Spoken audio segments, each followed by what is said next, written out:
আবার যে বেঁধে দিয়ে একবারে সবগুলো নিয়ে যান, হ্যাঁ, শক্ত করে, তাতেও অসুবিধা নাই নাকি? না তাদের সমস্যা নেই। আপনাদের কাছে সমস্যা মনে হয়, তাহলে তার পরবর্তীতে বীজ দেন কেন জমিতে? দিতে কিরা লাগি? এই তো, এখন এই যে কথা আসছে, মোট কথা আপনার ওই চারা কোনো না কোনোভাবে ক্ষতিগ্রস্ত হয়। ক্ষতিগ্রস্ত হলে সেই জায়গাগুলোতে পরবর্তীতে কি আক্রমণ করে, রোগবালাই আক্রমণ করে বা সেখানে পোকামাকড়ের আধিক্য দেখাবে, এটা কিন্তু এখন বুঝতেছেন না। পরবর্তীতে কিন্তু আপনি ঠিকই ব্যবস্থা নিচ্ছেন।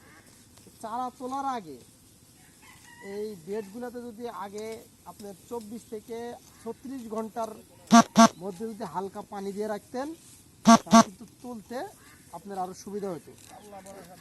এবং এই যে চারার ভিতরে যখন আপনার ই তৈরি করেন, সুবিধা হইতো, কিন্তু আমরা আরো পরিশ্রম হইতো। হ্যাঁ, পানি ধুয়ে তাড়া 24 ঘন্টা আগে দিলে তখন তার পানি থাকবে না, না পানি থাকবো না, মাঠের মাটি। তখন আরো সমস্যা হচ্ছে আপনার উপযুক্ত পরিবেশে আপনি বেড তৈরি করেন না। এই বেড তৈরি করার জন্য পর্যাপ্ত জৈব সার দেওয়া লাগতো, ছাই দেওয়া লাগতো, তাহলে আপনার টানাটানি করা লাগতো না, এমনি টান দিলে উঠে আসতো, তখন কিন্তু আপনি ব্যবস্থাটা নেন না। না না, এটা টানাটানি বলতে এই যে চিকন ধান যেটা আছে ওইটা টান দিলে আয়া পড়ে, আর এটা কিন্তু টানে আসতো না, এটা কাছে দিয়ে কাটতো।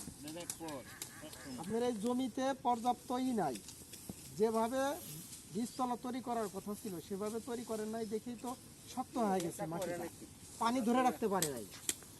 এখানে এখানে যদি আপনার ওই যে গোবর সার আর ছাই দিতেন যখন ওই জমিটা প্রস্তুত করছেন, তখন কিন্তু অল্প পানি দিলেই এটা থকথকে নরম থেকে যেত, এই যে তোলার সময় আর অসুবিধা হইতো না, যে পরিশ্রমটা আপনি করতেছেন।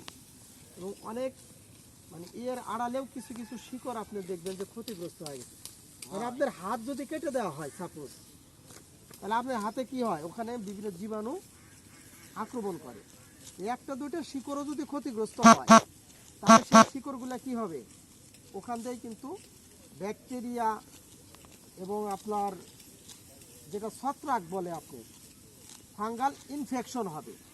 এই ইনফেকশন হলে পরে আপনি ঠিকই আবার ওই যে দানাদার বীজ দিতেছেন বা বিভিন্ন ছত্রাকনাশক ব্যবহার করতেছেন, এটা পরে যে আপনি ঠিকই ব্যবহার করেন।